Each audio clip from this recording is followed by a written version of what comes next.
A block that we grafted in 2005 begins at that roadway there, comes across this way all the way to this end where you can't even see the end of the vineyard, but that was done in 05. And then directly across the road over there is a block we did year before last, in 2011. So I think there is a way to get down there. I want to go on down there and take a little video. Okay, here we are down in that field that I was just taping from up on the hill, and this is the work that we did in 2005. We did this entire block from that shop over there this way, and the take is just absolutely fantastic. Better than 99%.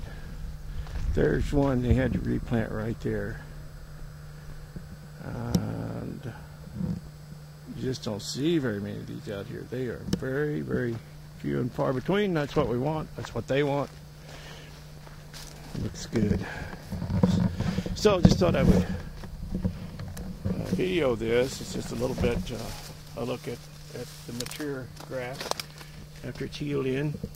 And this tape loses its elasticity after a couple of years and just starts to fall off. It does not girdle the plant. That's why we use and that's why we use a special propagation tape. But that's what the graft union looks like. Amazing. Amazing. You can take a piece of wood from one plant and stick it on another and have it grow. And here's one that did not take for whatever reason. We don't know why, but it's a very small piece of wood. Maybe that's why. Bud's immature or whatever. But as long as you cross that cambium every single time. So that's the whole art of this thing, and that's why you need people that know what they're doing. People you can trust to do that every time and to look for that cambium, make sure they hit it. People like Victor, like his son.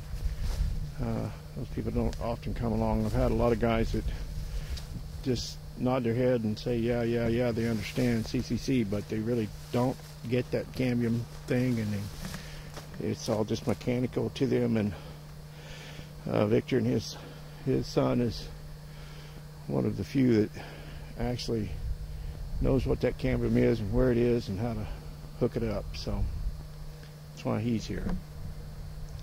Okay, I'm going to go on down and take a look across the roadway there, the drive row, and look at the stuff we did, that other block that we did in 2011. Actually, it's over around that corner just a little bit. I thought it was that block there from up on top, but it is not.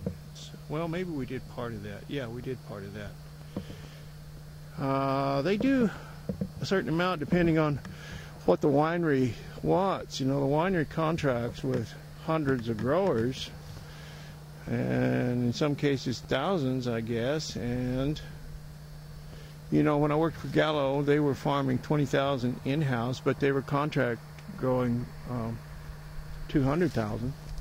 They had contract growers. That's half the grapes in California, half the wine grapes. So Gallo is by far the biggest company that I've worked for. Robert Mondavi is also huge, and Kendall Jackson is huge. I started out grafting in 1981 or so. We did some grafting for Kendall Jackson when they were first starting. They had 50 acres up in Lake County, and now they have thousands of acres all over the world. And I think some in Argentina. I'm not positive on that, but somewhere other than the U.S. Okay, I'm going to get over there and shut up and take a little bit more footage. What is it? It's not footage anymore. Digitage, whatever it is. See ya.